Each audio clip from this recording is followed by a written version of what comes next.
Okay, we are live with the second ever episode of Eric Johnston Live. I've added a couple accoutrements to the set here in my basically this is a closet. I would show you what it is, but it's the computer. If I move everything and I start to show everything, basically this was an old toy room in the third level of my house. That was turned into a kind of a crawl space. Basically, in the 90s and the early 2000s, this is when my sister would come up and smoke weed with her friends because there's windows and it's at the top of the house and you can like have pillows and stuff. In the mid 2000s to mid 2010s, we turned this into an office, and this is my office. So this is the location of Eric Johnston Live. This is my voiceover studio. Larry David is back up. He has some new Scotch tape, which will keep him safely secured to this wall behind me. We've got the photo wall with all the signatures. Now I've added Bill Goldberg. I found an old Goldberg thing. What's that called? An action figure? I've never had any other action figure than this. I have one action figure in my entire life, and it's Goldberg. So he is in the gap between the wall and the dresser that's up here. This is Eric Johnston Live. Tonight, the show is about partying. I don't do drugs, so my stories are all going to be based on alcohol or experience or travel. I'm going to have some special guests come on the show, and anyone who's watching the show can join this live stream. What I'll do for you guys right now, actually, I will invite anyone who wants to join this live stream. All you need is access to your camera and your microphone, and you can be part of this live stream. I'm going to copy and paste the live stream StreamYard link. Click on this link, and if you have a crazy party story to tell, you are welcome to come on the show and tell it. First of all, first comment, Steve, how are you, buddy? Good to see you. Last time I saw you was that the Christmas party I did, and you were there. I still got to go for a ride in one of your souped up cars when we can see people again. That'd be cool. Check out Steve. I believe he's the owner of, or co-owner. There's a bunch of guys always in that place, of Ultimate Exotics. Check him out. Yeah, if when we can leave the house again, make sure that you check that out and go for a ride. Ultimate Exotics. You can ride in a Lamborghini, Ferrari, you can do it in a Audi. You can do in all kinds of stuff. Tonight's episode is sponsored by Local Press, Collective Arts, Hamilton Brewery. They're not actually sponsored, just what was in my fridge. And maybe if I mention their name, they'll send me some stuff. It's a Hamilton thing. That might work. This is the stream to join this stream. On StreamYard, you are definitely all welcome to join. Come on and tell a story. Last week on the show, I had I guess a fan, although that's not fair to say. She became a fan of mine, but now we are friends. Emma from Ottawa took a risk, joined the show, and was an excellent addition to the show. She came on and she told stories and she gave her opinion and was an amazing guest on the show. So Joe says, I'm gonna show this. Is that Gilberg in the background? Close. It's Goldberg. Gilberg is his Jewish cousin. Goldberg is a professional wrestler. I stuck in the wall. The only action figure I ever had. So that is Bill Goldberg. CJ Allen says, I have a colorful, flowery shirt envy. The sweatshirt I've been wearing for 6 weeks suddenly in this very moment feels so dirty. You're a stellar man. I'll tell you the reason why I have this shirt on. I have this shirt on because this is my party shirt. Okay. Every fun dude has a party shirt. I have two party shirts. I have this shirt and I have this shirt with the cranes on it. The black shirt, it's got white cranes on it. I've been photographed in that shirt too many times. It makes it seem like I only have one shirt. I have many shirts. One day I'll have to do. My only dream in life is that scene in Goodfellas where he's like, I can't do it, Karen. I can't do it, Karen. And he's thumbing through all of the suits. That's what I want to do I want to have that not only with suits but with fun shirts. And I have this fun shirt on. I've got it down a couple buttons. Well, I'm going to remove CJ's comment so you can see it better. I've got it down a couple buttons. I am just been showering and getting ready every day like I have somewhere to go. But I just go from the living room to the kitchen to my office, back to the living room, Netflix. And I actually started playing video games, which is not something that I've ever done in my life. But I started playing video games, Red Dead Redemption. I beat it. I feel like I'm in the Old West. Joe, yeah, so thank you. That is Gilberg. That closet was epic. Thank you, Joe. You know exactly what I'm talking about. Just by seeing your name, I can tell that you've seen Goodfellas. I'm going to crack this. Listen to it. ASMR. You can hear it. This is a local press cider. If you've ever had one, they are fantastic. And tonight's episode is the party episode. Okay. Oh, Emma's here. Emma, thank you. Emma, you're welcome to come back tonight. If you have a party story, you can be my first guest. I have 3 or 4, maybe 5 guests lined up, but they're all like, bro, I'm cleaning. Bro, I'm eating. I'll come on. I swear to God. Then I had a guy, good friend of mine, was going to tell a crazy strip club story. And then he realized that he has a wife and kids and a job. And he's like, oh, maybe that's not the best idea. And I'm like, you know what? You're right. Maybe it's not the best idea. But yeah, so people coming on and checking it out. We're back to Emma has 2 party shirts. Bo Blaze, hello from New Jersey. I got a quick story about Bo Blaze. I was in New Jersey on a tour a couple weeks ago, I guess a couple months ago, early February. I went down. Nicky Petito, Nicky J. Petito, a comic out of New Jersey. He's also a professional Tony Soprano impersonator, invited me down. And in a very New Jersey way, was just like, bro, come down. We'll do shows. And now I've been to New Jersey before, but I've never done tours of comedy in New Jersey. And he's just like, no, you just come down and we'll do shows. And I was like, okay, cool. And then some of them paid, some of them didn't. Some of them paid more than others, and some of them were just open mics, which I wasn't aware of, which is fine. I love getting on stage anywhere I can in the world. Of have show will travel is my mantra. But there were some open mics. The first one we did had only comics on it. Now, if there's comics watching the show, you know what it's like to perform for just other comedians. Everyone's a fucking asshole. Nobody wants you to be funny. They're all just waiting for their opportunity to go on. They don't actually go up and do material. They just do crowd work to the other comics, which never made sense to me.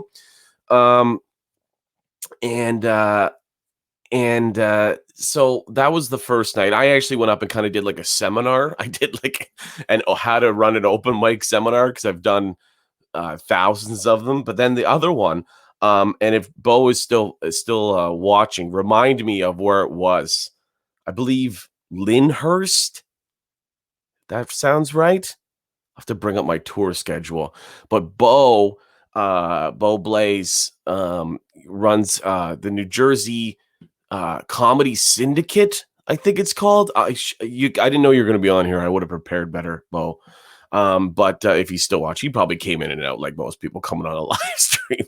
Yeah, the City Lounge. Okay, he's still here, Bo. City Lounge. Lyndhurst. Yep, I got that right. Thank you very much, Bo.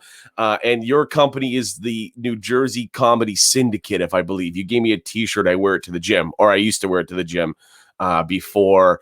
He says yepers. So thank you. He says I'm doing great. I know, I'm feeling it. My memory, even after a couple local presses, is still there. Now I came into their show in Lyndhurst, and it was just a bar that, you know, when the front of the place is promoting a fish and chip night rather than the comedy show, you're like, oh fuck, this is gonna be a disaster. But it was, and yeah, he also runs Blazo Network of comedians and comedy promotion. But anyway, so this bar, a great place, New Jersey's. Okay, I'm getting it. Okay, we got it, Bo. So I walk in and I was like, oh fuck, this is not necessarily what I came down here for. I did some actual comedy clubs, which were fantastic. And hold on, we have our first guest of the evening. I'm not going to bring him on quite right now, but I see him in the bottom. CJ, you can see you down there. You guys can't see what I can see people coming in the bottom. But yeah, so this is amazing. So I've opened up the show to whoever wants to come in, and my good friend CJ Allen from The Shot is in the bottom in the buffering zone. So I'll bring him on in just a sec after this New Jersey story.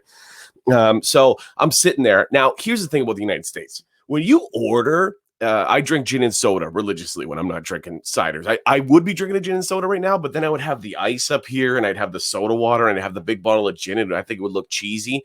So I just thought I would have just the cans of stuff. So local press cider I have, and that's what I'm drinking. But when I'm in the States, I drink gin and soda religiously. Anywhere, any bar I've ever been into, gin and soda. Now, as we all know, if you've ever been to the United States, booze is way cheaper there. So a gin and soda is like, let's call it $3 American. So on the exchange, about the same, anywhere between almost $5. However, I've noticed in New Jersey, in Illinois, especially in Tennessee and Florida, when you order a gin and soda, it's not like Canada where they like give you 1 ounce. And that's what it is. And then soda water. It's just the bartender's discretion. So they know, I often know, or people introduce me as my friend Eric from Canada. He's down here doing comedy. Bartenders will say, Canadian. Okay. Because they know Canadians can drink. So they just go like that video, the video I've ever seen. 2 shots of vodka. And then it goes like, gluck, gluck, gluck, gluck, gluck, gluck. And then it's Leahy falling into the trailer. An amazing video. That's what it's like in the United States, where you order something and they're like, oh, gin and soda? So I'm already feeling no pain. I'm already feeling fantastic. I had 2 gin and sodas, which was like 6 gin and sodas. I'm sitting there, Bo Blaze and the Blazo Network in Lyndhurst, New Jersey. They're running a show. And they're like, you want to go up? And here's the thing about open mics. You never really know how much time you're doing.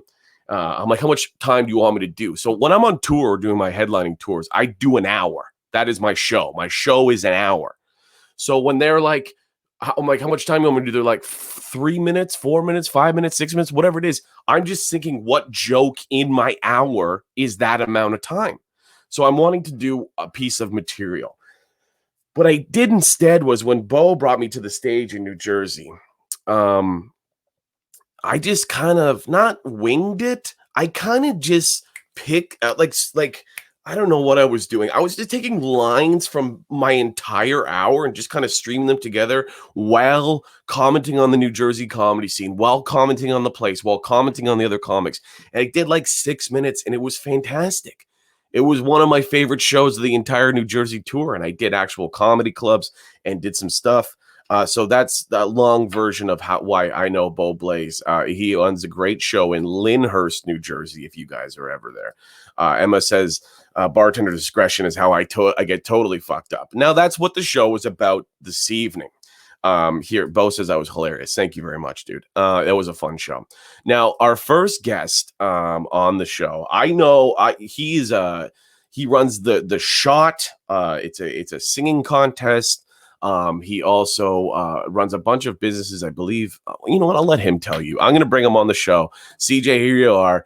Our first guest on Eric Johnston Live. Oh, also, before I bring on CJ, anyone who watching this show right now, please share it. It means the world if you just share it. It goes to all your followers. The amount of people watching comes up, and it just makes for a better show. So if you're watching, please share this. And I'm going to bring on our first guest, CJ Allen, everyone. CJ. What's going on, buddy? Hey, dude. Oh, I couldn't let you be on here by yourself. Well, no, I appreciate that. I have a couple friends who are going to be guests on the show. I actually had a celebrity guest lined up who dropped out last minute, but we'll get him another time. Friend of mine, so he's allowed to let slip. But a lot of people are coming into the show later on, but you are perfect. So I know you live kind of a more of a clean lifestyle. You run a bunch of successful businesses, but I also know that you're a musician or been Look around. Look at my face, man. There ain't nothing clean about what's going on here now. That's right. This is the sweater I was talking about. You kind of literally. look like a very handsome South Park character right now. Just the toque and the beard. Yeah. You look like one of their handsome older brothers. But I know that you've been involved in the music scene most of your life, or been around it in any way. So I know that you probably have some crazy party stories. You can feel free to use names, leave out names, locations, whatever you want to do. But this show is called Party On. Also, people in the comments, if you have any questions, feel free to ask. I love when people are telling a story and people have good questions. I'll just throw it at the bottom. I'll let CJ run it. So I don't mean to put you on the spot, CJ. I know you just popped on a whim, but can you think of anything off the top of your head, a crazy party story? Well, I think I spent 10 years in South Korea, right? Okay. And you want to talk about crazy nightlife? You can go into a bar at 6 o'clock in the evening and probably walk out at the same time the next night. There You are would no, put a 24-hour shift in? yeah, there are no. You just pass out in the bar. You just sleep right there in one of the booths. There I are no know they are very, windows. very hospitable in Yeah, South they, Korea. they they give you a blanket and they put the North bucket next to Korea, you. not so much. South No, Korea, 100%. Sleep no, away. no, no. And in North Korea, they just expect you to be drunk 24/7 all the way through, so they can keep you marching in a relatively direct, I mean, straight I've direction. seen stuff on the internet. I think that is the case. Yeah, and in South Korea, they actually let you sleep when you're drunk. When you're drunk. So So you were in South Korea. So it is. It's you a went into one of the many bars. 24/7 nightlife. You Mm-hmm. can walk into there are no windows in the bars. You can go to a club whenever you'd like. They have these they're called PC rooms where you can go into a cafe. It's all dark. You can smoke your cigarettes in there and drink beer and play video games like you mentioned earlier. Yeah, yeah. You can go into the private karaoke rooms and get tables full of booze. Whoa. And yeah, I had a couple times. I was with a buddy in an area of Seoul called Hongdae, which is right by the big party. That was my nickname in college. Go ahead. Just kidding. I didn't go to college. you and I have the same nickname. We have more in common than you think. Hyundai. Okay. I think that's a type of car, actually. Go ahead. But it's right in the district where the big party university is. Mm-hmm. And I was actually teaching at the time. I was teaching English over there during this part of my life. I was with a buddy, another teacher, and you got to know something about South Korea. There's a lot of American army bases there. Okay, that makes a lot of sense. And the soldiers, they get very little opportunity to journey out into the wild and to let loose some of their frustrations. Oh, okay, I see. The old I live on an army base, kind of like the movie Stripes with John Candy, where they sneak off and they get in mud fights with strippers. That's how I picture it. Yeah, combine that with like Good Morning Vietnam, and you've got exactly what would happen. Okay, so take the two. Seoul. Yeah. And so the army guys, and nothing against American soldiers at all. Thank them for their service. Oh, of course. Yeah, but we're Canadian. It's okay. I don't think there's any American. I appreciate the candor. Nothing against American soldiers. No, they're probably all crazy guys. Public figure, man. I got to make sure I keep so am I. Well, look at my shirts. But go ahead. But you're allowed. You can get away with it. Yeah. And there were a lot of times when there would be a lot of tequila. There would be a lot of soju. Have you ever had soju? No. I gotta send you a bottle of soju for your isolation. It's Korean rice wine. Oh, it's like sake. Yeah. But the Korean version, and a little more, a little stronger, I think, than sake is. They do it all. They do everything right in Korea. So they do a soju bomb instead of a sake bomb. Well, what they actually do is they'll take a little glass of beer. Okay. Right. About half a pint. Mm-hmm. Take a shot of soju, and drop that into the pint of beer, and then chug it. Like a soju bomb. Soju bomb. in the whole thing of beer and just and you have to the whole chug thing. it, Yeah, or you chug it. dishonor the locals. Right, exactly. Well, you can't be disrespectful, right? Mm-hmm. And they will actually cheer around you, one shot, one shot, one shot, as if to say, drink the whole thing. So I'm just going to interrupt. Emma says, except it's totally insane. I think that's she's talking about. It's like sake, but it's totally insane. Yeah, I mean, soju will wreck you. The thing about soju, Eric, is the smell the next day. Oh, When you where the drink smell the next on your body? everything, you It just just like I said when you have too much garlic and it comes out of your yeah, nose. yeah. It just you Ugh. can smell it coming off of you or Uh-huh. off of anybody around you that's had So if it. you're like on public transit and you're like, that guy had too much soju last Oh, night. yeah. Forget public transit. You can walk down the street and find guys that are just sprawled out. I would use it like cologne, like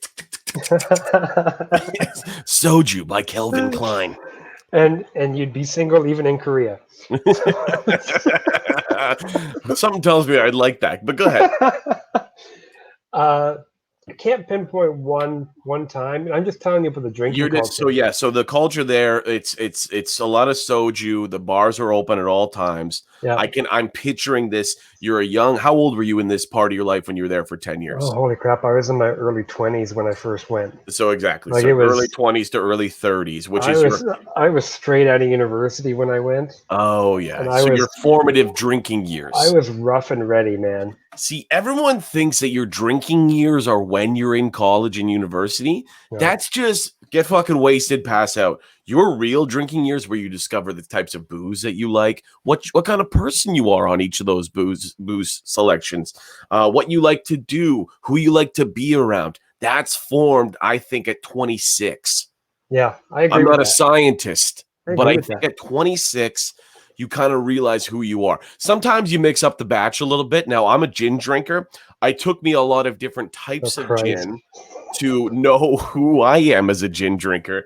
A very quick story before I bring on our next guest. And you're allowed to say, CJ, you can definitely stay and chime in. And I'm going to bring on our next guest in a sec. But sure.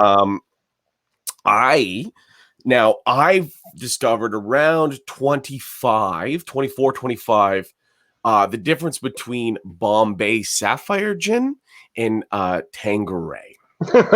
Now, people think that gin is gin. Gin is gin. Gin is gin. That is massively incorrect. Gin, Bombay is what I drink. Bombay is where I settled in. Bombay turns me into fucking Frank Sinatra at JFK's penthouse party. That's who I am on Bombay. Tanqueray? Different man. I went to a party. I think I was 24, 25. So I was old enough to not be a fucking idiot. But I drank more. How old was that? Yeah, I'm still there. I kind of bob and weave in it. You and me both, man. You know, I drank almost a 26er of Tanqueray, which I'm a big dude. 6'1" on my acting resume. I'm probably just over 6 feet. My acting resume says I'm 225. I'm probably 235. I can handle quite a bit of alcohol. I don't know, there was something in the air that night where I'm like, I'm just going to try to drink this whole thing. And I almost got there. I blacked out at the party. My friends live, just for local reference, anyone local watching, they lived by DeWitt Road. Now, halfway between DeWitt Road and where I live near Cardinal Newman, for anyone local watching, there is the Stony Creek Cenotaph War Memorial. That I go to every November 11th for Remembrance Day. Also connected to that war memorial is St. Francis Xavier Catholic Church. Besides St. Francis Xavier Catholic Church is St. Francis Xavier Elementary School, Catholic Elementary School. I drank a 26er of Tanqueray. Swear to God, true story. I black out at the party. Next thing you know, I am crying in front of a war memorial, thanking the past soldiers for their service to Canada, which I think is a lovely sentiment. But picture this, it's probably 2:30 in the morning, a grownish man, crying in front of a War Memorial. Then I went in front of St. Francis Xavier Church, and almost like a scene from a movie, like tried to get in, like sanctuary, sanctuary. I don't know why, it just came to me. Then I went to the St. Francis Xavier came to me. Catholic Elementary School, which I went to as a child from grades 1 to 8, from actually junior kindergarten to 8. And I walked through all the playground, it's called the little yard where all the primary students were, and then the big yard where the grade 5 to 8s were. And I just walked around reminiscing about my childhood while crying. I should mention that I was crying this entire time, just bawling. And I didn't know why. And then I woke up the next morning, and I just have when you wake up after a blackout, you just have kind of like Polaroid. You woke up at home, not at the elementary school. No, thank God I didn't sleep actually at St. Francis is a thing called the Peace Garden, which I helped build in grade 6. It's called the Peace Garden. And I was so afraid that I was not going to be able to. I was so afraid that I was going to wake up there, but thank God I had the wherewithal to go home. And when you wake up after a blackout, you have Polaroids of what happened, and my Polaroids were like crying in front of the War Memorial, crying in front of the church, crying in the little yard, crying in the big yard, crying in front of Gino's Pizza at home. And I was like, okay, so Tanqueray is not something that I can drink all the time. So I made the transition into Bombay. And if I went to South Korea and did this soju, I think something similar would happen. You have to get the IV. You ever done the IV? I almost did it in Vegas, but we woke up and I was super. I found about Vegas, you don't really get hungover in Vegas because they pump that oxygen into the rooms. I was going to bed at 5 a.m., waking up at 9:30, fully rested and not hungover. And I was like, this is amazing. So I never really did it, but I thought about doing it. I'm going to bring in our second guest of the evening. This guy is a stand-up comedian. CJ, feel free to stay or leave whenever you want. I'm just whatever you want me to do. No, stay. We'll see how the conversation goes. If you're blowing it, you're out of here. But I have something else. Whenever you want, you're going to be able to stay. This guy is a stand-up comedian from Edmonton. One of my best friends in comedy. One of the funniest guys I know in the world. Please welcome to the show, Danny Martinello, everybody.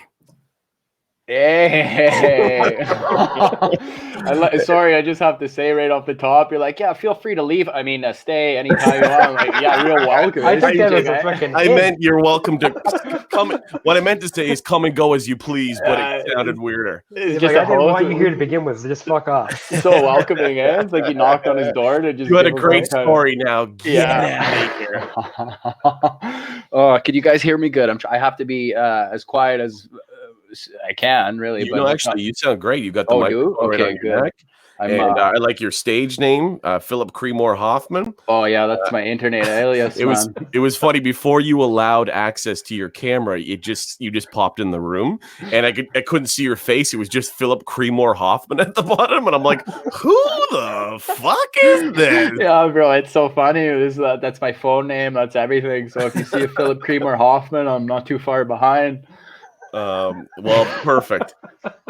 Danny, I know that you've been around a long time. Actually, you know what? Before I even get into you, anyone who's watching right now, like I said before, please share this stream. Please share. You're also supporting this show, but you're supporting Canadian comedy and shows like The Shot, CJ Allen's TV show, web show, going to be TV show, I think. Anyways, I made it up. Whatever the fuck it's going to be. Whatever it's going to be. It's definitely a show. So he's got a show called The Shot. Make sure you check that out. This is another Canadian comic, Danny Martinello. So if you're watching, please share this stream. It means the world to us comedians and us entertainers, and it's helping us. Let our voices be heard, please. If there's anything you could do during these strange times, let me talk into your computer screens. I mean, that's what I was getting at, but then Danny, help me. Danny, I know you've been around for a long time. I know you've been, you're from Edmonton, and Edmonton, the times that I've been there on tour, is definitely a crazy place. Oh, we sure know how to shake things up. So when I was in Edmonton on tour, that was the same day that guy who just went down the main drag and just started lighting all those cars on fire. Yeah. You picked a good day to arrive, man. That's some topical things. And a guy wearing a shirt like this tackled him in a Starbucks. Hawaiian shirt guy and 2x4 guy. Yeah. Steve, Those were the two people. That was their names in the newspaper. Hawaiian shirt guy and 2x4 guy. I was Edmonton. performing at the Grindstone Theater that night, and I came out of the Grindstone. I was doing a second show at Black Bar, and there's just ambulances and fire trucks just there you go. Now you can see my face. Sorry, I was looking like Harvey Dent there for a while. And I couldn't figure it out, and then I see in the news Hawaiian shirt guy saves the day. Oh yeah, man. It's always good though, you know, like anyone that's wearing a floral, that's how you say it. A floral shirt, man, is a good guy, you know.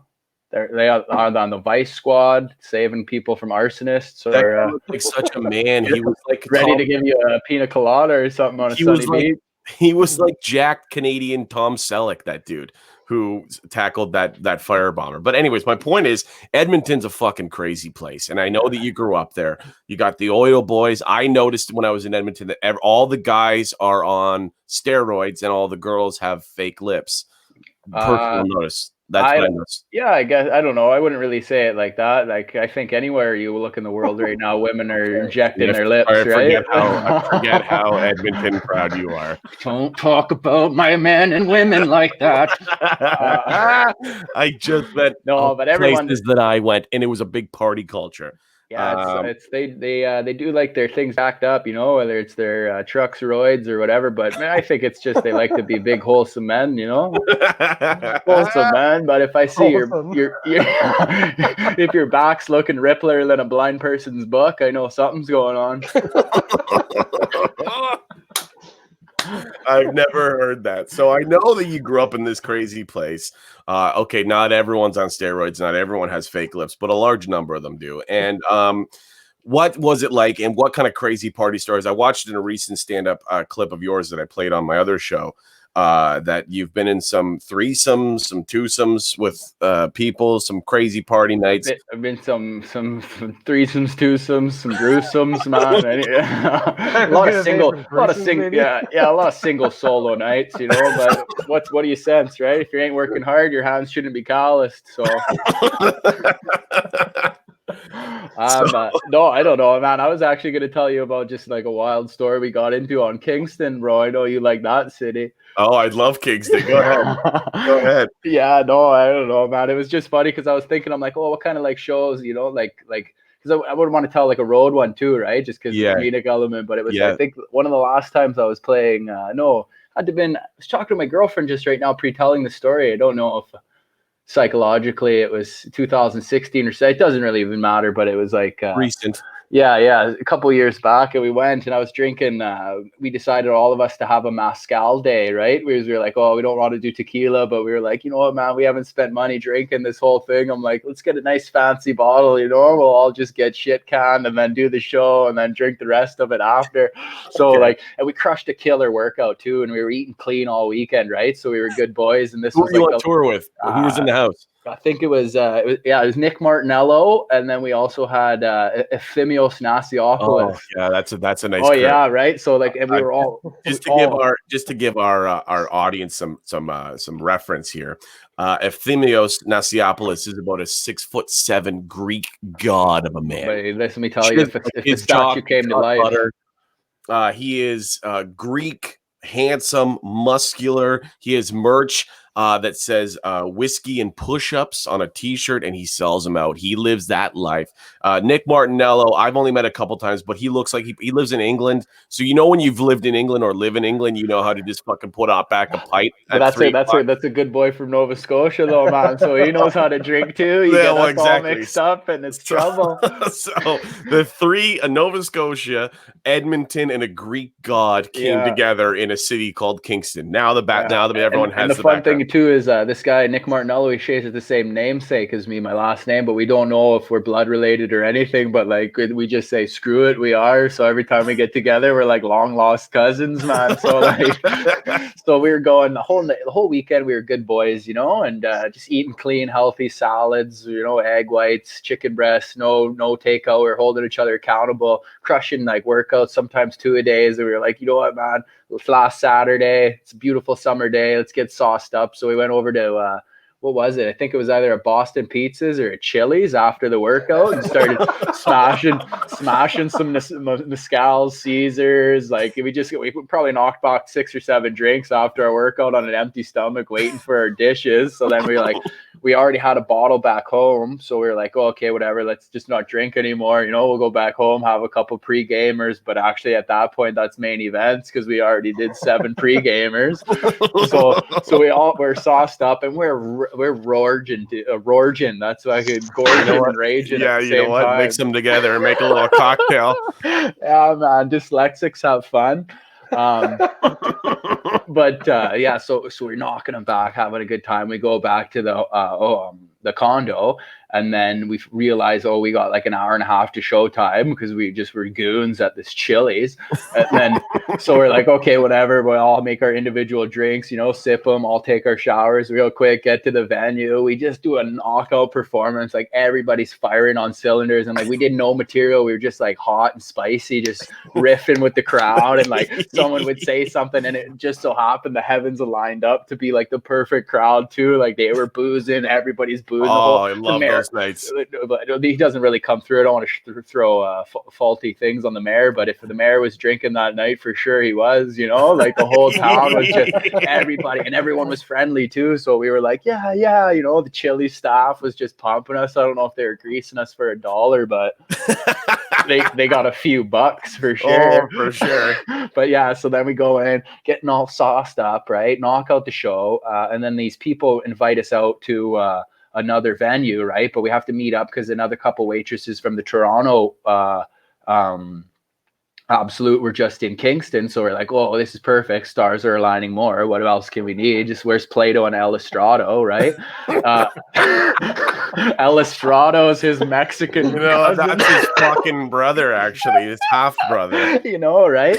So we go out and then we meet up with them. The place is kind of bunk. They took us to like this weird like old man's gay bar. So we were like, like everyone's classy and like 45 silver. Oh yeah, boxes. sipping martinis and talking stocks and boys. This guy wants extra olives, make it dirty, right? And then so we're like, okay, let's get out of here before we get ourselves paid through college, right? And then so I'm about to pass this guy an OnlyFans card and be like, yo, man, it ain't gay if you just watch,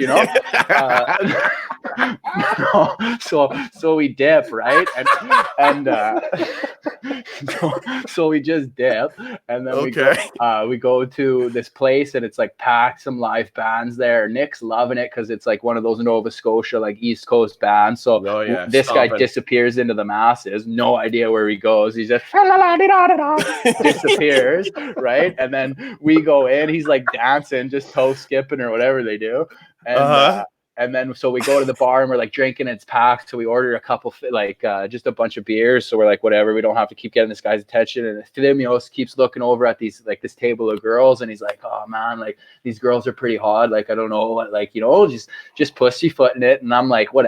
I'm primed, man. Oh like, yeah, no fear dude. Either. You are a fearless guy. Yeah, and I have no horses in the race because I got a girlford, so I'm like, I don't give a fuck. Well, like, you're playing setup. You're playing setup. Yeah, dude, I'm not participating. I'm facilitating at this point, right? So like, so I don't care. I'm like, oh man, I'm like, I got this for you, bro. No worries. And then I go in and I'm chatting up these girls at my intro. At this time, I don't realize I'm that guy.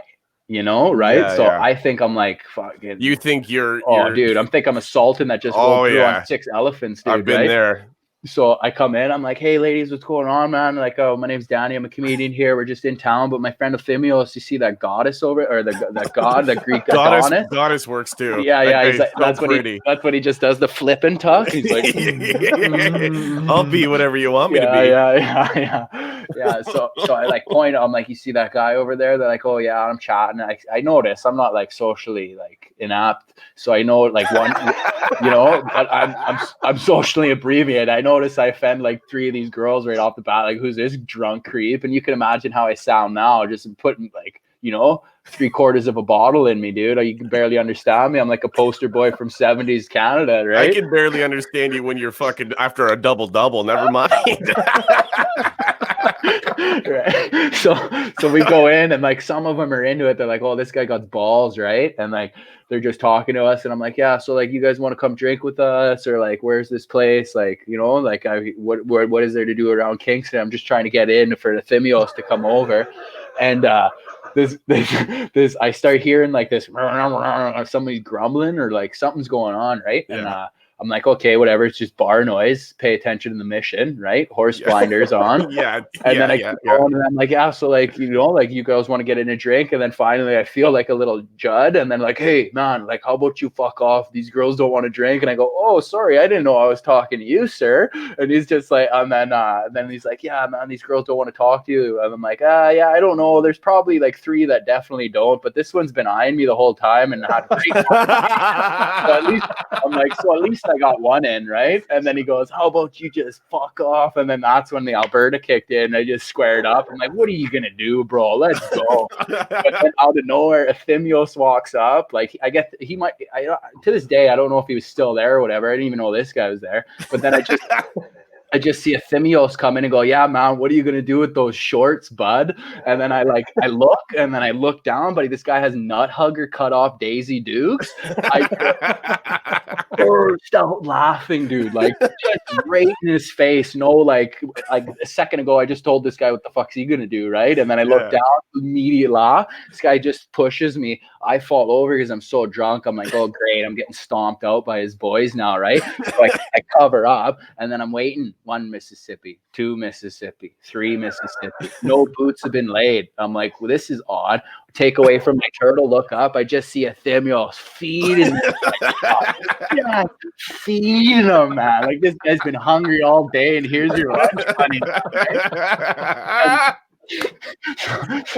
So then he's just doing that. I'm like, well, there's nothing else to do. So I hop up, just start feeding this guy and laying the boots to him too. So I'm kicking this guy. Thimios is feeding him shots. And I probably get like maybe 2 or 3 quick good ones in. And then next thing you know, I see a Thimios and this guy like going further and further and further and further away. And I'm like, oh, this is kind of odd. I don't remember moving. And why do I feel so light? Like, like kaleidoscope. Where's my feet, bro? I got 2 bouncers, 1,000 palms slapping me in the air, man. And I'm like floating, dude, like it's Tekka, and just but immediately, as soon as any bouncer like grabs me or some authority figure, I shut down. I'm like, yep, you win. Okay, cool. You're like, you know what? I shouldn't have been here in the first place. I'm like, no, my fault. You guys are cool. My fault. Right? Just like an intermittent seagull, dude. Sorry. And I'm like, watch the chains. I got chains. Watch the chains, right? And he starts loosening up, and then me and Thimios end up becoming buddy with this guy because he's like, yeah, man, we watched you. You were coming in hot from day one. And I was like, oh man, how long I was in there? I was probably in there for like 30, 45 minutes. That lasted pretty good. He's like, nah, dude, you were like 15 minutes in and out. And I'm like, oh, okay, all right.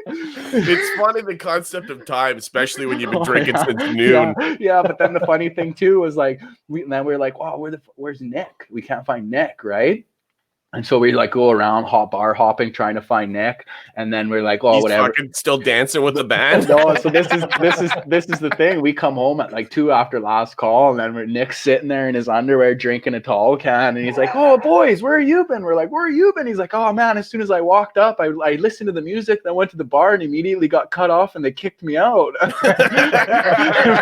We were like, oh, you're like, fuck, I wish I got kicked out. Yeah. He's like, yeah. I was more so like, oh, dope, you too. Right? But I didn't get cut off. I was carried out, Oh my god. But yeah, and then so we just tore it up, dude, in Kingston. But it was so funny because it was like that day, just 3 Tasmanian devils landed. And here's the thing about Kingston is it's such a drinking town. I always say when I used to last time I headlined Kingston, that same club that he's talking about, Danny's talking about, Absolute Comedy. I used to say like it's like Canadian colonialism and alcohol merged because it's a fucking beautiful town. Everything's stone and built in 1790. And then you walk through town and I'm like, what's that building? They're like, oh, that was Sir Johnny fucking McDonald's law office. And you're like, that's beautiful. What's it now? They're like, it's a pub now. That's a pub. It's just law offices and like, oh, that's Sir Isaac fucking Newton's house or whatever. And they're like, what is that now? They're like, it's a pub. And everything is pubs. And everyone is drunk. I've made so many friends. And there's one like Greasy Spoon spot at the in downtown Kingston. It's like one of those places like you can get an extra large poutine, a hamburger, a hot dog, a bag of chips, and a Coke for $4. So it's like everyone goes there. So it's always a fight waiting to happen. Now I don't know how to fight because I danced competitively growing up. So it's just like dancing, but you just make contact with your feet to them. The tapping my feet, I tap them. Yeah. But I wouldn't want to fight a guy if he was like, "What are you gonna do, huh? What are you gonna do?" His feet are moving like this just the whole time. I'm like, you ever seen fucking Wizard of Oz? Yeah. So, this guy's like 100% opens his trench coat, just flying monkeys come out. So it's funny because Danny knows this. The house that they put you up in Kingston is a full-blown house that's got 3 bedrooms. It's got a living room, a kitchen, a little backyard area. And then they had an in-ground pool that they turned into like a games room. So it's got a pool table, a ping pong table. It's got all this stuff that you think would be a perfect after party spot. Every time after the show, you're like, we're going to get girls back here. I've been single on the road for about 2 years now. So I've been like going out and we're going to get girls. But then Kingston is such a whirlpool of getting fucked up that it never happens. You always just end up back in the fucking couch with the world's shittiest Netflix, like whatever opening comics you got. Like, so how was your night? They're like, I got kicked out of the bar. It's like, how was your night? I got fucking stomped out. How was your night?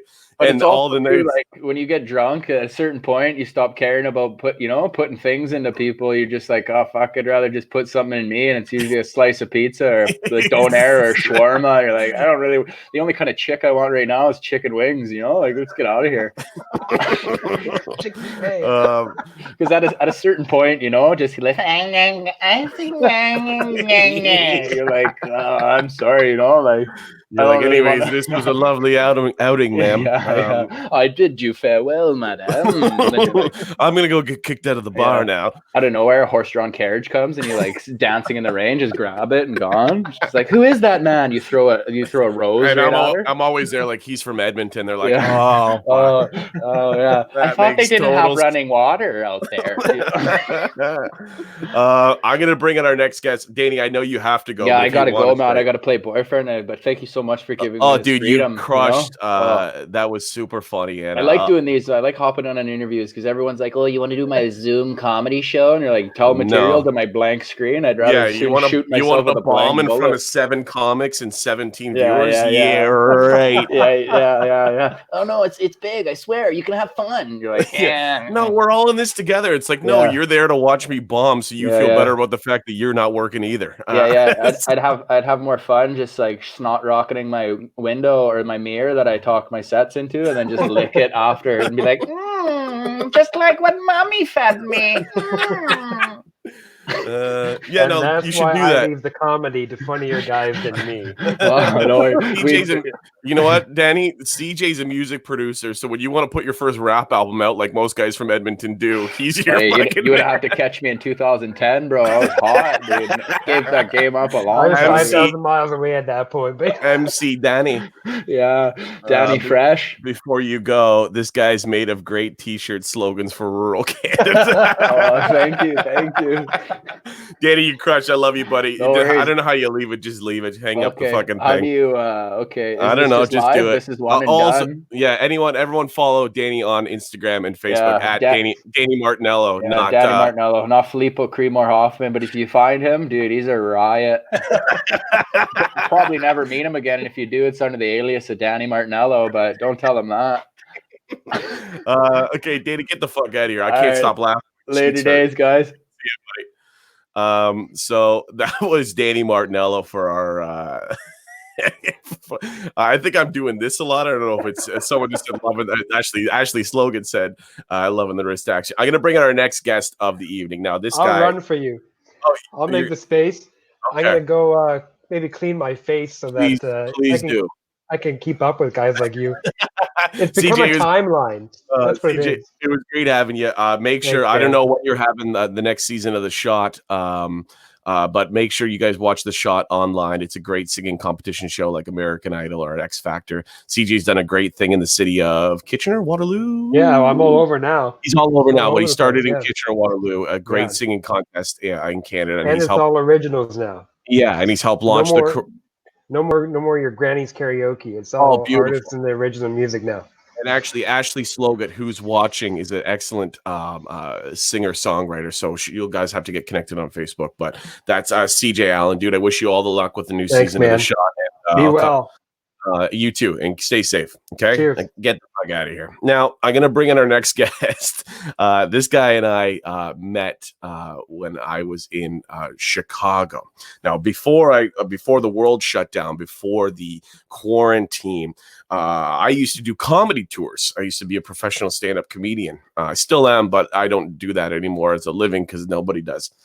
My last big tour before the end of the world was in Chicago. Now I met this guy, and you know when you meet someone and you know immediately you're gonna be fucking buds with the guy. Like within 3 seconds, I was like, I'm gonna be friends with him. I could tell. You can just tell. Now, usually when you meet someone on the road, another comic, they usually come in with, hey, how are you? How long you been doing comedy? Nice to see you on the show. Excited to work together. All that kind of small talk bullshit, which is lovely.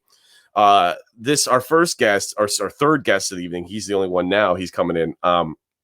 He opened with a story about fighting a homeless man and almost getting his finger bitten off because he was a hero and he was breaking up a domestic disturbance on the street and a man tried to bite his finger off. That was the first thing he ever said to me. And I was like, me and this guy are going to be fucking buds. Before I bring him on, I want to remind everyone, please share this stream. This is the Eric Johnston live show. This is our story. It's called Party On. Danny Martinello, CJ Allen have been our guests so far. Our third guest of the evening, very good friend of mine, new friend of mine, but a friend for life, I can already tell. Please welcome Matty Ryan to the show, everybody. Matty. Hey, what's up, man? Eric, what's cracking, brother? Hey, dude, your hair looks great. It's nuts. I know. I've been showering like once a week, I think. Can you hear me? Everything's good? I can hear you. It's a slightly delayed. Wait, say something and I'll watch your lips. All right. Hey, can you hear me? Yeah. At first you were Sweet. You were like an old Asian action film where you were speaking but your lips weren't matching. Sure. So it's a whole mess over here. I was telling our viewers, you and I met in Chicago, and when we met, hey, can you tell your girlfriend to turn down Chicago PD? That was great.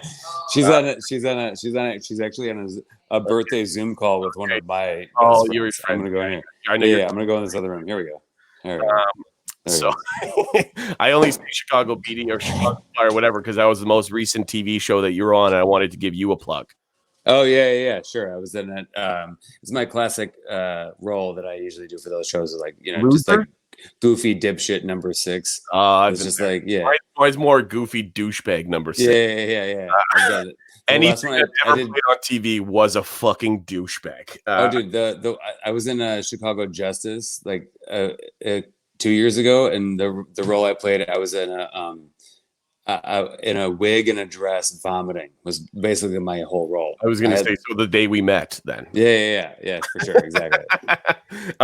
Now I know you're in Chicago, and I know Chicago is a party town. The times that we hung out when I was in Chicago, we got fucking drunk. Oh yeah, big time. Yeah, I introduced you to Malort for the first time. Yeah, I was just going to bring that up. You introduced me to a liquor called Malort, which is like Jaeger, but with no fun attached to it. Now, Jaeger's already not a fun liquor.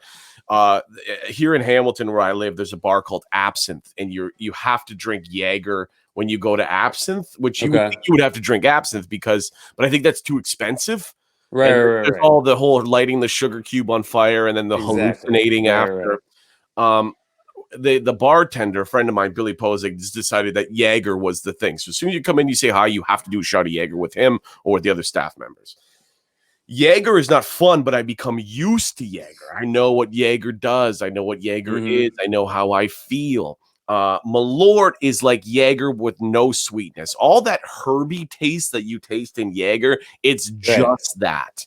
So you tell us about Malort. I'm going to bring up a bottle of it on a separate thing and see if I can play it. Malort is the Swedish word for wormwood, which is like the I guess you could say predominant flavor profile of that. But it's fully disgusting.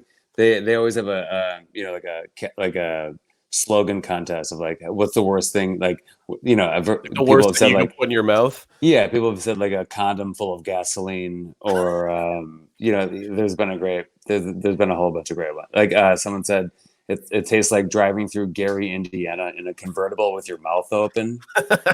I don't know. I've actually been to Gary, Indiana. I put a picture up on the screen. This is Malort. Yeah. What it is. It's a really bad. I don't know why it has roses on the bottle, because it's not rosy at all. That's not good. So Carl Jepsen, it's Jepsen's Malort, and so it goes back to even before Prohibition and during Prohibition in Chicago. Carl Jepsen would sell that door to door, and when cops would stop him and be like, "Hey, you can't sell booze, it's like Prohibition," he would say, "No, this is medicinal." And when cops would say, "Hey, let's taste it," and they would taste it, and it was so gross, they'd be like, "All right, it has to be." They're like, "This is definitely medicine." It's so fucking bad.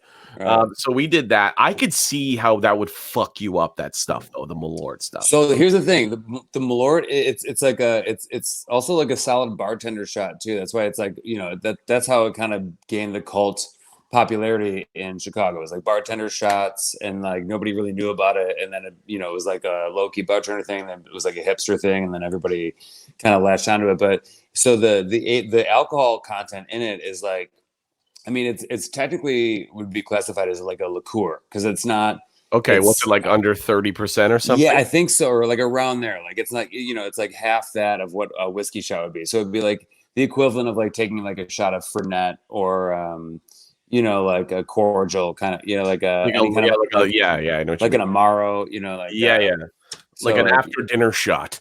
Right. So I mean, you could rip 3 Malort shots, and your mouth is going to taste like poison for a little bit, but it's not going to be the same as if you ripped 3 fucking bullet bourbon shots. I see what you mean. In a row. Yeah.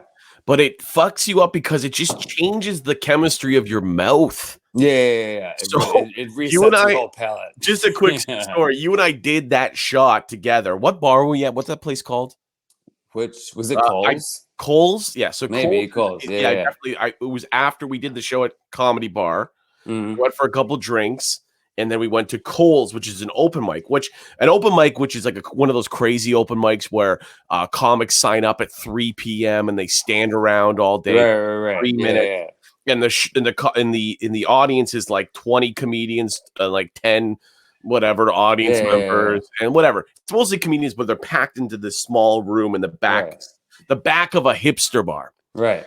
And which I'm not a hipster, but I'm not a hipster. Sure. I mean? I grew up like in the scene. Like I listened to a lot of Taking Back Sunday. I was like an emo kid. Well, and you're a comedian, so you gotta you're thrust into those scenes all the time. A fan of not making money, right? So that's a very hipster thing. Don't love of doing it, man. Yeah, don't love of money.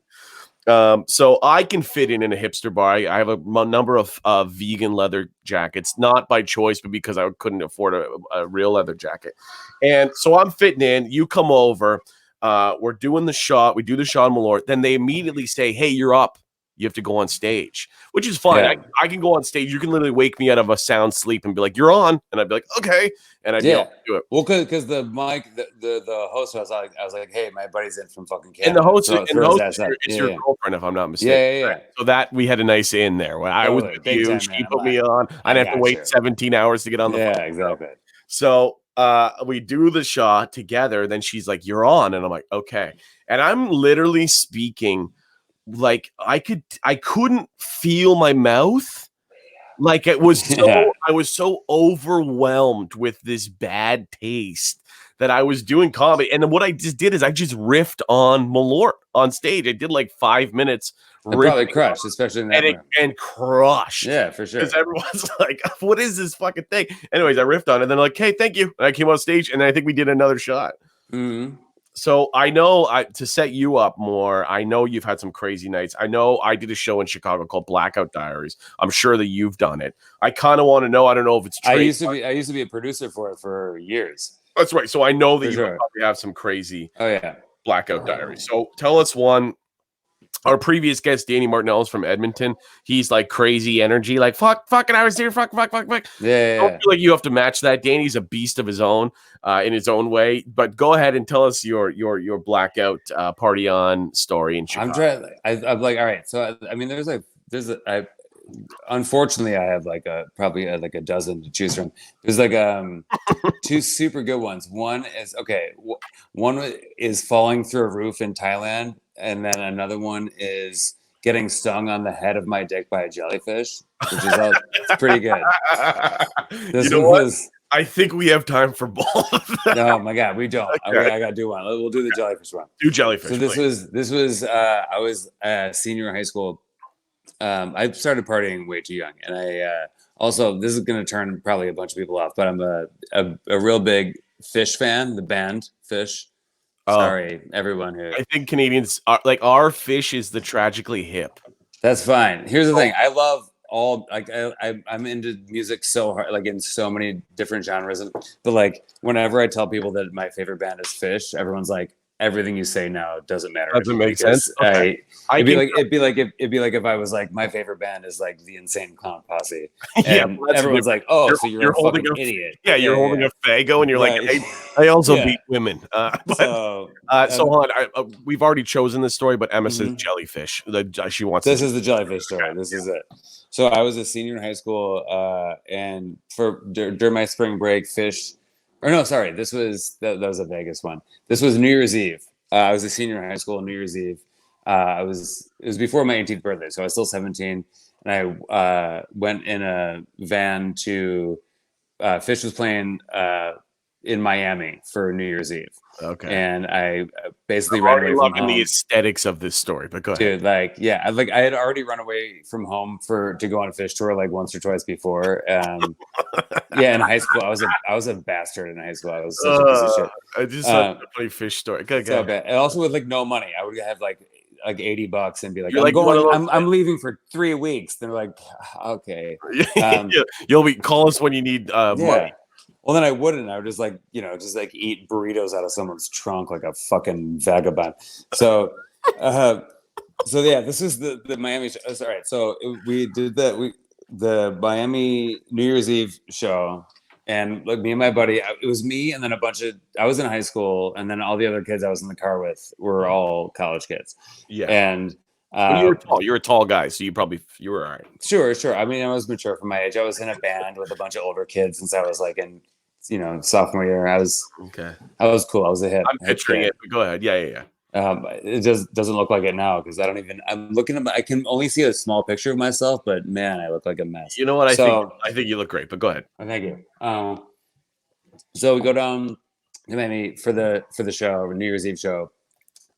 Take way too much acid, and then me and my buddy Luke, this is fantastic. Oh, dude, I've never done acid in my life. And I never will. I'm gonna be honest.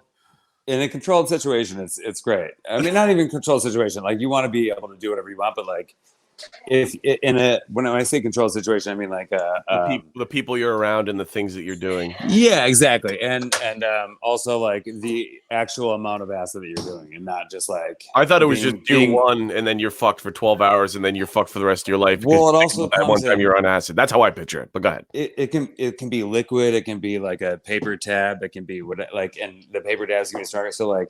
And I was also literally like a child. I was 17. So, too much. This is a great angle for you, by the way, but keep going. I know. Sorry. I had to put the phone down. So I know. I could tell. Frosty, I was going to say that's a crispy boy. Mm-hmm. I could tell what you were doing. So I couldn't judge you. So, me and my one buddy who took too much acid lost our other 3 friends, and then ended up crashing on a random person's hotel room floor that we met in an elevator after the show in Miami. And then the next morning, we finally get to our friend's car, and we're like driving back to Chicago. It's New Year's Day. It's like 9 a.m. We finally found their car. We didn't really sleep, and we're driving back. It's like traffic on like A1A Beachfront Avenue. We're like driving by Miami Beach, and it's like we're not moving at all. I'm like, dude, I've never been in the Atlantic Ocean. Like, let's that's the Atlantic, right? Yeah. It's the Atlantic. I'm an idiot. So I'm like, I've never been in the Atlantic Ocean. We're not going anywhere. Like, it's Miami Beach. It's New Year's Day. Let's pull off. Let's go to the beach for like an hour. So we're like, fine. So we go to the beach, and me and my buddy are still like we're not fully on acid anymore, but we're not on acid anymore. So like we're at the beach. It's me, my buddy Luke, Vinny, Peter, and Jenny. And me and Luke were the ones. What an acid crew! What an acid crew! Luke, Totally. Vinny, Jenny. It's like Forrest Gump, but South side of Chicago, dude. South side Irish. It's all like, that makes sense. It was me and 5 mics. It's like in fucking Goodwill Hunting when it's like, what's your brother's name? He's like, Monkey, Johnny, Danny, Peter, Timmy, and Johnny. Yeah, Monkey Potter. So, anyways, we're all at the beach. Go ahead. Dude, we go. Oh fuck! I thought I misplaced my jewel. I got it. We're good. Oh fuck! I haven't had nicotine in over 3 months, and it's making. God me bless your heart. Go ahead. So I'm like, I gotta go swimming. So we, didn't have. I was wearing like corduroy pants and a shirt. So how fish of you? Go ahead. Oh, big time. Oh, by the way, they were patchwork pants. Super fit, super gross.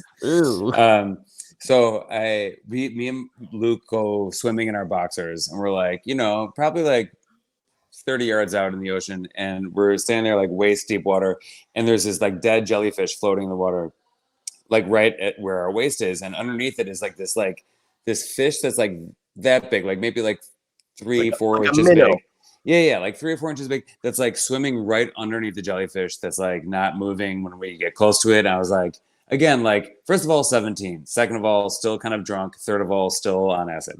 And I was like, dude, we should catch this little fish and like bring it in like a cup of water back to Chicago with us, because we were leaving the beach and driving back to Chicago. Yeah. So I was like, it'll be like a road trip pet, So and I'm just gonna pause you for a sec. The drive from Miami to Chicago was probably 14 hours, I'm guessing. 15 hours. It's like 20. Yeah. I guess you got to cut through. Okay, yeah. Because I driven home the panhandle and then like yeah. Okay. And so you want the cup of fish? You said, let's bring this up. Let's bring this fish on a 20-hour drive. Mm-hmm. Okay, I get it. So I'm like, but I want to catch it, but I don't want to use my hand because it's underneath this jellyfish. So I'm like, I don't want to use my hand because I don't want my hand to touch this jellyfish. So you're like, I'll use my dick. Dude, literally, basically. Here's what happened. So like, I don't know how to like put this phone.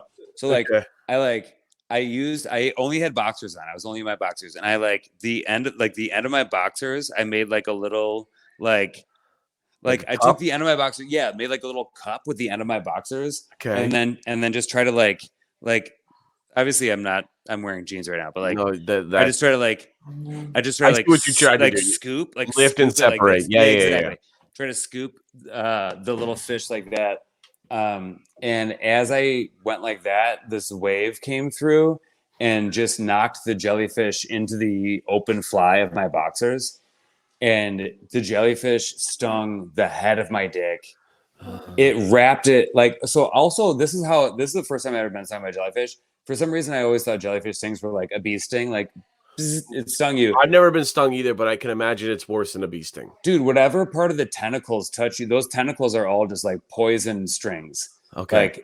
So whatever part of the tentacle touches you is poison and like puts like microscopic barbs into your flesh that stay there. Okay. So this thing fucking stings only, dude, 3 of the tentacles wrap like half wrap. So you got like 3/4 of a hand job. Put the head of my dick, dude. Yeah. The reason I know exactly where they lied because like 2 days later, like a dark purple mark set in. Yeah, it was like there for like a couple of days.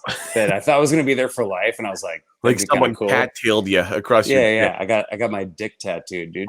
So all right, so this happens. I'm like, oh my god, like to my buddy, I'm like, dude, that thing the jellyfish is on my dick, and my buddy almost drowned from laughing. Like, well, he was probably like, come on, you're on acid. Mm-hmm. You didn't get stung in the dick by a jellyfish. And so fully did. Look, he's almost drowning from laughing. We get back onto the beach. I'm just like grabbing my dick and like I'm trying to laugh. It's like literally at this point still the worst pain I've ever had in my life, and it just keeps getting worse and worse. So I get back onto the beach and I'm like, fuck, like this is bad. And we tell Vinny, Jenny, and Peter what just happened. and Barry, Paul, and my friend Jenny just starts running around in circles in the sand and falling over laughing, like getting up, running in circles and just laughing. So everyone's laughing. I'm trying to be funny. I'm like, it's pretty funny, but like it's the worst pain ever. And then like it's like gets worse and worse, and like so cut like 20 minutes later, my whole body was like stark white, like paper, and there was just red splotches all over my neck, chest. So you're allergic to dick bites then? So I'm allergic to like these poisonous jellyfish. Yeah.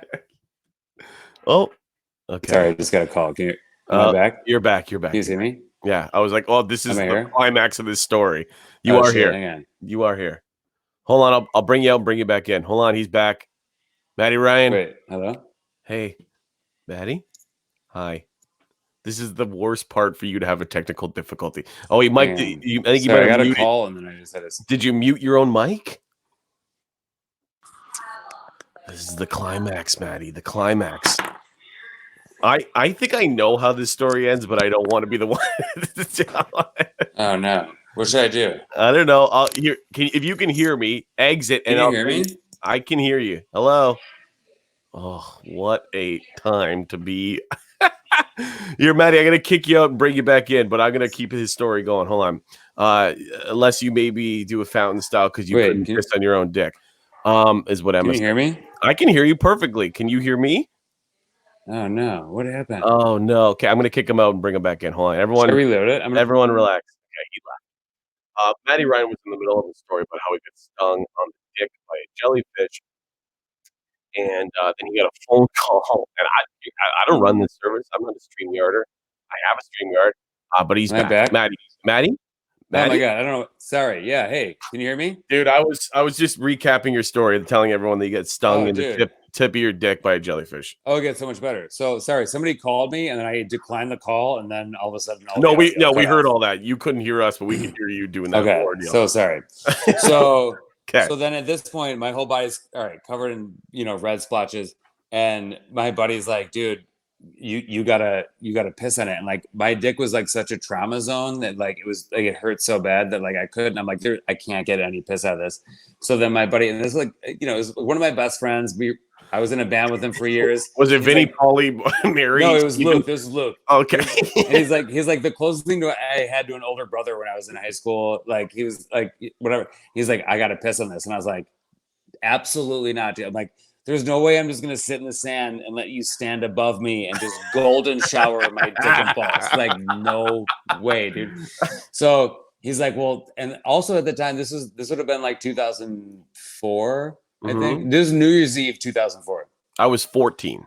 Are you serious? Yeah, I was born in 1990. Oh my god, I was born in 85. Jesus. Okay. Oh well, that's why we're so good friends. You're like you're the older brother to me, so sometimes I love it. Something when you need to piss on my dick, I'll let you. Dude, I'll piss on your dick anytime. So here's the thing: I wouldn't let him do it. So, but at the time, I was like, the only thing I know about jellyfish things is if you got to piss on it. So we found an empty cup that was like on the beach, and he also, keep in mind, this is New Year's Day, Miami Beach. It is packed with families. It's a holiday weekend. For 30 minutes, I am sitting in the stand in my boxers with my dick out, and all my friends are just like, oh no. And then now my buddy Luke, we find this empty cup. I'm like, I'm not gonna let you piss on my dick. But what I will do is, you can piss in this empty cup we just found. and then give it to me, and then I will be in the driver's seat of who gets to pour the piss at my dick. So I get this couple of piss, dude, and I literally like dribble like a little bit of his piss on my dick, and it doesn't do anything, and I do it again, and it doesn't do anything. I'm like, all right, we got it. Let's get the fuck out of here. So we leave. We go back to our car, like our road trip car that we've been in for fucking, 2 weeks. And they're like, full of fish fans too, by the way. I dude, should like at like public beaches where there's like a little like shower where you can like wash the sand off the kids' feet before you get in the car, like in the parking lot. Yeah, it's like a cylinder with like 5 showers on it. Yeah, and you're like, I can wash my dick in this. I had to. So, so dude, so I put my fucking actual pants back on, and again, now my whole body is covered in sand, and the sand is on my dick, and the dick is stung with a jellyfish, and everything hurts. And I put my pants back on, and then we're walking to the car, and I stop at the shower, and I literally like lean against the shower like this. I just like, and I just opened my pants and let the shower hit my dick. And I was like, oh God. And like, dude, there was kids all around, and people like taking their kids, like, get the fuck, like screaming at me, like shielding their kids away. You're like, no, his piss is on it. That's why I have to do that. Really bad. So then you got back to the van and drove 20 hours back to Chicago. Jenny called her dad. It was like, hey, her dad's a doctor, and goes, hey, Dad, Matt just got stung on the leg by a jellyfish. And Luke grabbed the phone and goes, Doc, it's Luke. Now let's man to man. It wasn't his leg. He got stung at the end of his dick. What do we do? And then Doc said, have you pissed on it yet? Dude, Doc Listen just starts laughing hysterically, like immediately on the phone. He starts running around in circles, falling around. Dude, so we find out like a week later that when this call came in, like, so Jenny was the only girl in our crew, and she was one of our best friends forever, but she was also like with like 4 boys on a road trip to see a band for a week. And her dad's she called, and he answered immediately. Just to be like, what? Yeah. And he was at a funeral, and then when Luke was like, he got stung on the tip of his dick. He just starts laughing his dick off, and then people are like, "What are you doing?" And then he told everyone, he was like, "I'm so sorry, like my daughter's with this kid that just got stung on his dick by a jellyfish." And then all these people that were sad at the funeral started laughing. So I was like, you know what? That's great. I'll take it. I'll take it, dude. Laughter cures all. Yeah, dude. And you know what? None of this would have happened if you weren't a fucking fish fan. Full idiot. I know. Oh my God. Dude, I love it. And I know you got to get back to a birthday Zoom call. That was the perfect ending of the show. Perfect. Oh man, thanks so much. Dude, I love you. I'm so glad I hit you up earlier. That barf video made me laugh. Literally, like I was like couldn't breathe laughing. Oh my God. It was the best part is when he's like, hell yeah. But then not only when he's like, hell yeah, he goes like,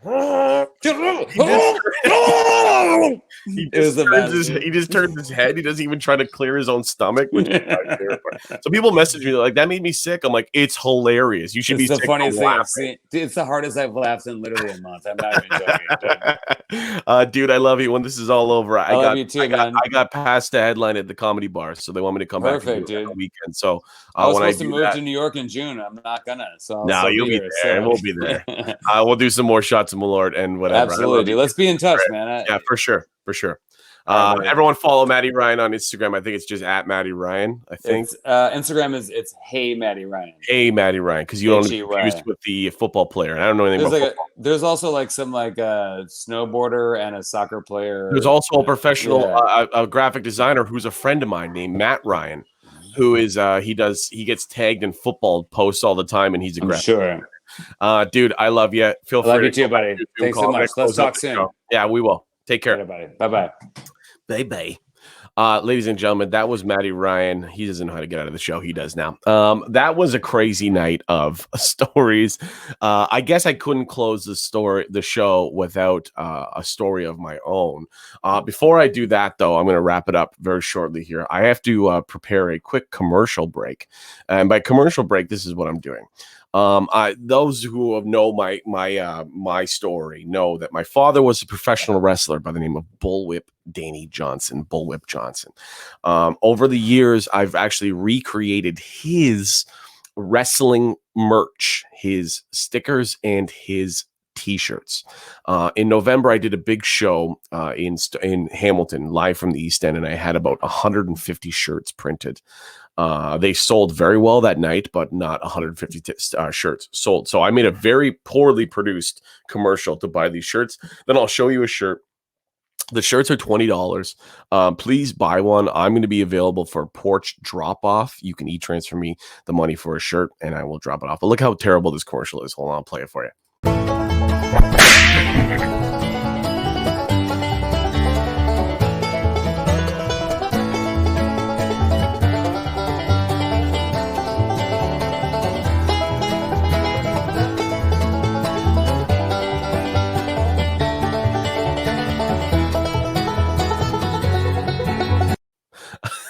I'm very good at graphic design, but I'm not very good at video design. I just put a bunch of pictures of people wearing the bullwhip shirt on a video, and also I actually have one here. They look like this. They are bullwhip t-shirts. They are $20. It would help me support the living that I'm trying to sustain while I'm shut down in my career for COVID-19. But I know that a lot of people aren't working right now, so $20, that's all it is. And you know what? $15. Come buy a t-shirt. Send me e-transfer me. I'll drop it off at your house. That's my commercial break. Also, I'm going to close the show with my own story. My story is an interesting one because it involves celebrities. Now, this is not a bragging story. Oh, also, well, if you're still watching the show, we're going to wrap up very shortly here soon. But please share this stream. We've got some people sharing and watching. We had some great stories tonight. Also, I'm going to make this whole episode available on YouTube after the show's over, so you can rewatch all the fun. We had CJ Allen, we had Danny Martinello, and we had the very funny Matty Ryan from Chicago, Illinois. Please stream if you're watching right now. Let's share this stream. It's so important to me. It helps get the viewership up, and I'm going to tell my story. So 2016, I had just broken up with the love of my life. I was dating a girl for 3 years who I actually did care about. I've dated about 20 girls since then who I cared about, but I actually I loved a girl. So we broke up because she didn't want to date a comedian anymore. I get it. You need something more secure, and she wanted to buy a house, and I at the time was getting paid in chicken wings. I was on a kind of a tear of not going out and partying, but just kind of saying, fuck it. I got a big case of the fuck it's at the time. And I'm going to do what I want, when I want. This is about me now. I'm 26 at the time. I need to just kind of be me and kind of do whatever the fuck I want. So I was actually invited to the Wild West Comedy Festival in Nashville, Tennessee. Now, if you've ever been to Nashville, you know that it is an amazing city. It's an amazing place to go. It's an amazing place to visit. And it's also a very big drinking town. I was invited to go down there by Russell Peters. I had met Russell a couple weeks before. I was at his taping. I'd met him multiple times before, but I most recently saw him at his taping of Almost Famous at Massey Hall. I was in the audience that night, and afterwards we were in the green room. We were shooting the shit, and I said, kind of, what's next for you? And he said, I'm actually performing at the Wild West Comedy Festival in Nashville, Tennessee. And he kind of just said, you should come down. You know, people say things like, hey, you should come down. You should come down. And at the time, I was having a serious case of the fuck-its. So I was like, you know what? I am going to go down. So I go down to Nashville, Tennessee. It's a 12-hour drive. Now, at the time, one of my very best friends in the world, his name is Boyan. Boyan he's now a construction site manager, but at the time, he was a drywall taper and finisher. His union was on strike at the time, so he was off work. So I said to him, hey, you want to go to fucking Nashville? And he's like, I'm off work. I'll go to Nashville. And I was like, let's go to Nashville. I got invited down by Russell Peters. It's the Wild West Comedy Festival. Could be a fucking crazy time. So he said, okay, let's do it. So we drove 12 hours. We did three-hour shift, 3-hour shift, 3-hour shift, 3-hour shift. In the last 3-hour shift of each of us, we just drank. As we're going through Tennessee and as we're going through different states, as we started to feel like we were in the country, we started to drink. Now, we get to our hotel, we check in. As I mentioned at the top of the show, alcohol in the United States is very cheap. You can get a 2 for a beer for $6. So we start drinking in the hotel room. We're getting crazy. We're getting ready. We're in Nashville. I'm young. I'm single. I'm heartbroken at the time. My friend's young, single, on strike from his work. Let's fucking go. We start cranking beers. Now it's about 7 or 8 o'clock. Now Russell Peters is playing at the one of the major theaters in Nashville. And now Russell, when he said come down, his manager and one of his personal assistant, Eddie, had offered me tickets to the show that Russell was performing at. So I said, let's go to this fucking show. So we watched the show, and it's a fantastic show. It's Russell Peters. He's one of our Canadian icons, and rightfully so. He's led the comedy scene from Canada and now in the United States and all over the world for many years. He kills. At the end of the show, we're drinking throughout the show, by the way. Now in Nashville, it's the beer of choice is Yingling. I believe Yingling's from Michigan, but for some reason they drink a ton of it. They drink a lot of Yingling, and they drink a ton of Bud Light in Nashville. So we're drinking. At the end of the show, I run into Eddie, Russell's personal assistant, and I also run into Russell. But Eddie says to me, "Hey, why don't you come to this after party that we're having for the festival?" Okay, sure. He goes, well, it's around 11 o'clock. Russell and I got to go over, do a thing with Jack White from the White Stripes, and we're going to go to this after party. He just sends me an address. Now, at the time, Bell Canada didn't have the Roam Like Home package. They just had, if you go to the States, you're fucked. To either keep your phone off, or it's going to cost you $600. So I was in Nashville, no phone service. I just get the address. I'm showing it to people. Hey, do you know where this is? And, finally, someone points me in the right direction because I can't turn on my phone. About around 11 o'clock, I go to this bar, and it's like an empty bar. And I was like, I go up to the one guy, I go, hey, I'm here for the comedy festival after party.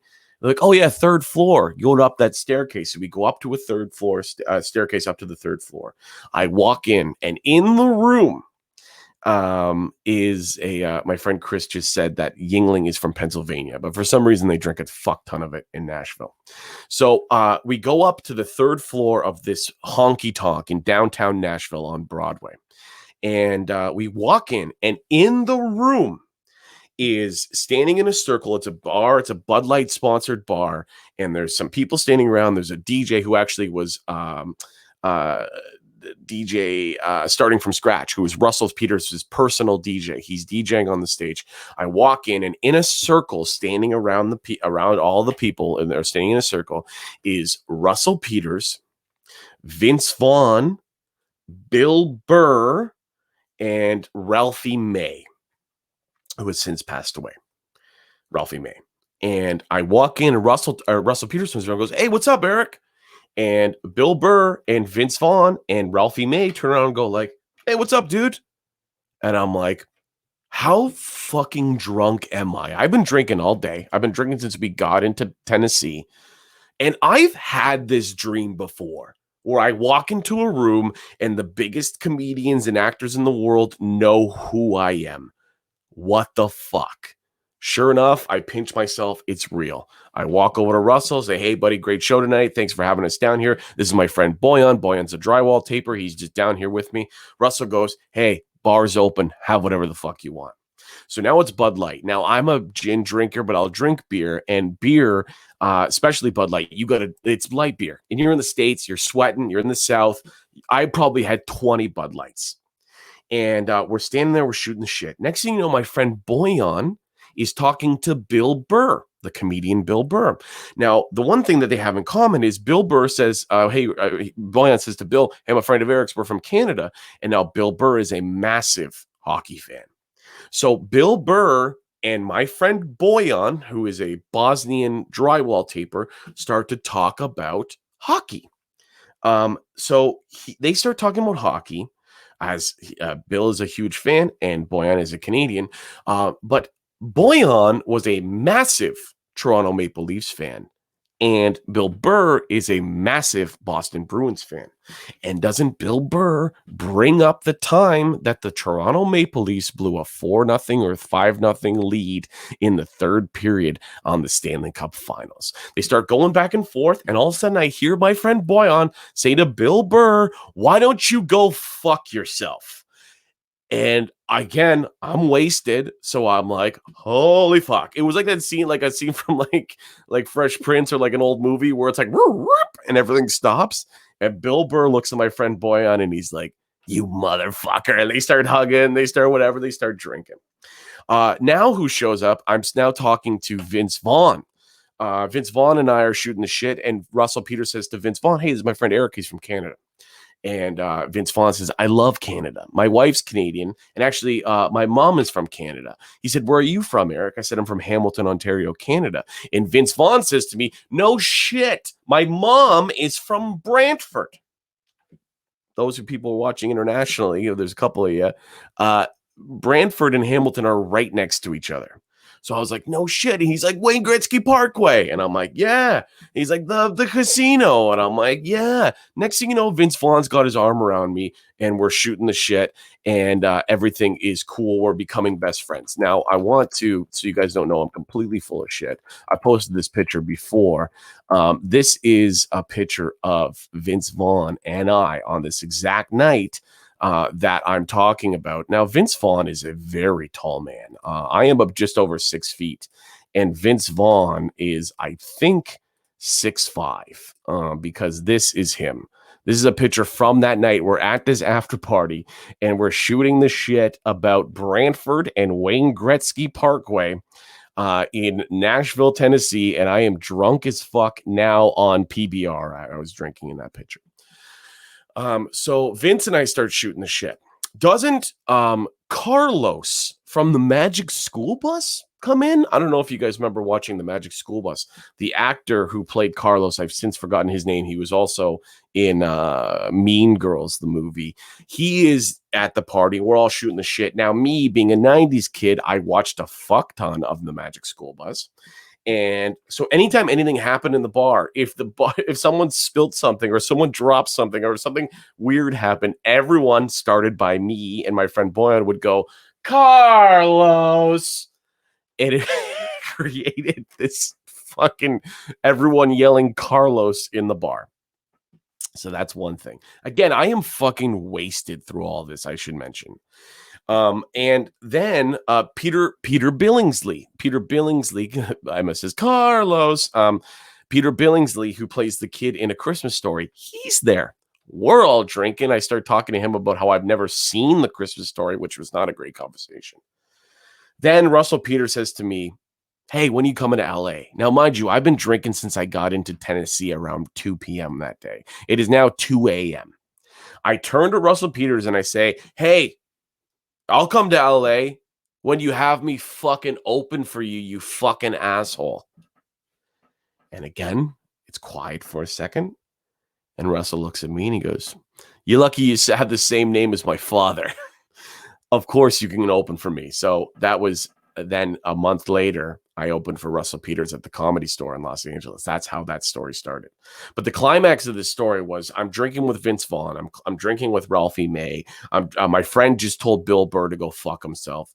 And Peter Billingsley is there. Everyone's yelling Carlos. We're drunk as fuck. We've been drinking for 12 hours. And Russell is known to be a very generous person. At the end of the night, he goes, hey, how are you getting back to your hotel? And I said to Russell, hey, we're just going to walk. It's maybe a 10, 15 minute walk that way. And he goes, no, you're drunk as fuck. Don't walk. It's also, you got to remember you're in the United States. You're not in Canada. Okay. You need to take a cab. I tell you what, if you don't have any cash, and I go, no, I have cash. He goes, no, fuck it. Russell Peters reaches into his pocket, pulls out a knot of bills, peels off a single $100 bill, and puts it in my front breast pocket. And he says, don't walk, take a cab. Now, I'm from Hamilton. So what I did was I still walked and I fucking pocketed the $100. So I came out of it up $100, drunk as fuck. My friend told Bill Burr to go fuck himself. I got drunk with the kid from A Christmas Story. Vince Vaughn and I talked about Wayne Gretzky Parkway, and everyone yelled Carlos at the Magic School Bus kid in Nashville, Tennessee. And it all comes down to just saying yes, getting a case of the fuckets and saying, let's just do it. Let's just show up. Let's just have some fun. Ladies and gentlemen, that is our night. I'm going to play one more little thing for you. It's this.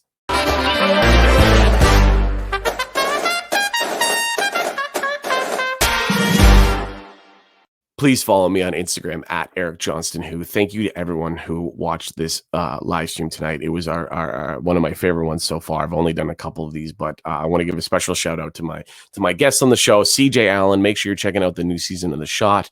Also, Danny Martinello was on the show. Make sure you follow him. He's a hilarious comic out of Edmonton. Also, please follow Matty Ryan. It's Hey Matty Ryan on Instagram. An amazing comic out of Chicago who's performed all over North America. My name is Eric Johnston. This has been Eric Johnston Live, episode 2, Party On. Thank you to everyone who watched. Thank you to everyone who followed along.